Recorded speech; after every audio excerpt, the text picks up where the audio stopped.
Pourquoi est-ce que l'on vient au monde? Dans quel but? Qui sommes-nous vraiment? Il est temps pour nous de nous montrer et de trouver une réponse à toutes nos questions.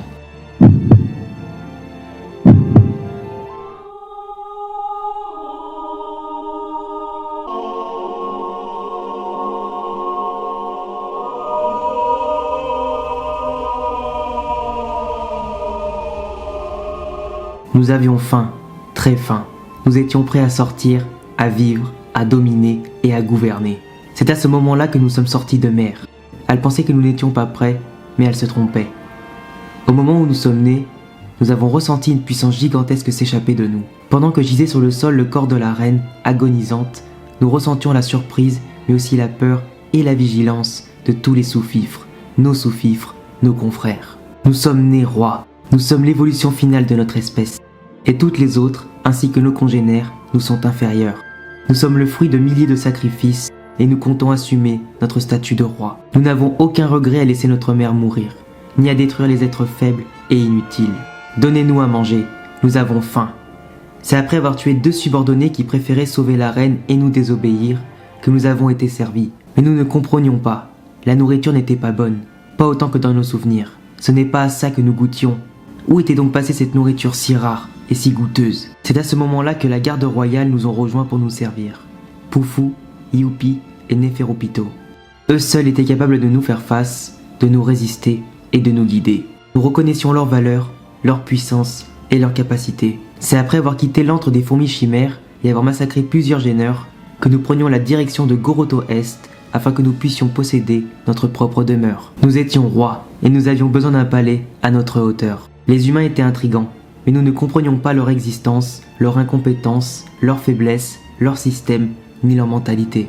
Nous nous devions de réorganiser ce monde, de le restructurer depuis sa racine et en faire un monde parfait. Nous ne cherchons pas la guerre ni le conflit. Nous ne voulons pas être un mauvais roi. Nous voulons un royaume dans lequel il fait bon vivre et où chaque être peut y trouver sa place. Nous emploierons la force uniquement si cela est pour le bien du monde et de notre espèce, et contre les êtres qui nous résistent. En ayant tué et mangé quelques soldats qui possédaient ce qu'on appelle le nen, nous ressentions enfin ce goût si rare et cette faim de pouvoir qui nous animait. Plus nous mangions d'utilisateurs de nen, plus nous serions forts et invincibles. Nous n'avions pas prévu cela, mais finalement il était temps de créer une armée ou du moins de réunir des soldats. En réunissant une sélection de plusieurs milliers voire centaines de milliers d'hommes maîtrisant le nen, nous serions invincibles. Pour passer le temps, nous décidions d'en apprendre plus sur la culture humaine en passant par un élément fondamental, le jeu. Il s'agissait d'un excellent moyen pour nous tester et voir jusqu'où notre intelligence et nos capacités pouvaient aller. En défiant un à un tous les humains experts dans leur domaine et en les éliminant par la suite, nous progressions à une vitesse démesurée. Jusqu'au jour où nous l'avons rencontrée, celle qui allait chambouler notre existence et nous changer à tout jamais, Komugi. Cette jeune fille, aveugle, fragile et pourtant pleine de vie et de valeur, était la championne du Gungi, un jeu très réputé pour sa stratégie. Contrairement aux autres, nous n'avons pas réussi à la vaincre une seule fois, et elle nous offrait une résistance totalement insolente. Elle anticipait et parait toutes nos stratégies et progressait encore plus vite que nous. Cela nous a même coûté un bras après que nous l'ayons intimidée et que nous nous sommes rendus compte de notre erreur de jugement. Elle n'avait absolument pas peur de nous, et c'est ce qui nous a remplis de honte. Pito nous a ensuite soignés, mais nous ne pensions qu'à une seule chose, vaincre cette fille, Komugi. L'idée de nous sentir inférieurs à un être si faible dans un domaine nous paraissait impensable. Grâce à elle, nous avons compris que la puissance ne faisait pas tout et ne résumait pas la valeur d'une vie. C'est justement grâce à elle que nous avions compris notre erreur d'avoir tué des innocents et qu'il était plus nécessaire que jamais de refonder cette société humaine emplie de haine et d'inégalité pour un monde où chacun aura sa chance de surpasser son prochain dans différents domaines. C'est aussi grâce à elle que nous ressentions quelque chose d'étrange, comme la fois où nous l'avons sauvé d'un animal féroce dans sa chambre. Nous étions furieux qu'il lui arrive quoi que ce soit et nous ne savions pas pourquoi sa vie et sa santé nous importaient autant. Cela peut vous surprendre d'entendre ça, mais après tout, nous sommes moitié humains et moitié fourmis chimères. Tout se bousculait dans notre tête et nous ne comprenions pas notre propre cœur. C'est lorsque Komugi nous demanda notre vrai nom après une énième défaite que nous ne savions pas quoi répondre.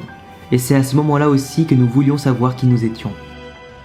C'est aussi à ce moment-là que le palais fut attaqué par 2 êtres humains très puissants, dont celui qui sera mon plus grand adversaire en termes de combat jusqu'à ce jour, Netero. Je voulais que Komugi saute à l'abri et soigne de ses blessures avant de combattre. C'est lors de ce duel dans lequel nous avons confronté nos idéaux et nos techniques que nous avons détruit Netero, considéré comme le plus fort des hunters en son temps. Il m'a aussi révélé mon véritable nom pour me forcer à le combattre, Meruem. Nous n'avons pas pu revenir en parler à Komugi car Netero cachait en lui une bombe empoisonnée qui nous tua quasiment sur le coup. Jusqu'à ce que Poufou et Youpi nous donnèrent de leur force afin de continuer à vivre. Je n'avais jamais rien goûté d'aussi bon de toute ma vie. En retrouvant nos forces et de nouvelles capacités, nous avions cependant perdu la mémoire pendant un temps, avant que tout ce qui concerne Komugi ne nous revienne enfin. Malheureusement, le poison ne nous laissait que peu de temps, et nous ne voulions plus qu'une seule chose, revoir Komugi. Komugi, tu es là? Après l'avoir cherché et retrouvé, nous ressentions comme une sensation chaleureuse, comme si la mort qui nous attendait était accueillante et paisible. Nous jouions au Gungi pour la dernière fois, nous n'avons pas réussi à l'abattre et nous étions fatigués, de plus en plus faibles. Komugi, tu es là? Oui, je suis là. 1, 5, 1, Maréchal. 9, 5, 1, Maréchal. Komugi, tu es encore là? Bien sûr, sire, je suis là. Allez-y, jouez. Nous étions à ses côtés, nous n'avions pas peur de la mort. Elle nous rassurait en étant là, auprès de nous. Nous ne voyons plus rien, nous partageons maintenant la même vision que Komugi. Tu veux bien m'appeler par mon prénom une dernière fois? Faites de beaux rêves. Meruem, attendez-moi. Je ne vais pas tarder à vous rejoindre. Nous nous appelons Meruem, roi des fourmis chimères, l'être suprême qui pourtant a réussi à trouver l'amour, devenant ainsi plus humain que n'importe qui.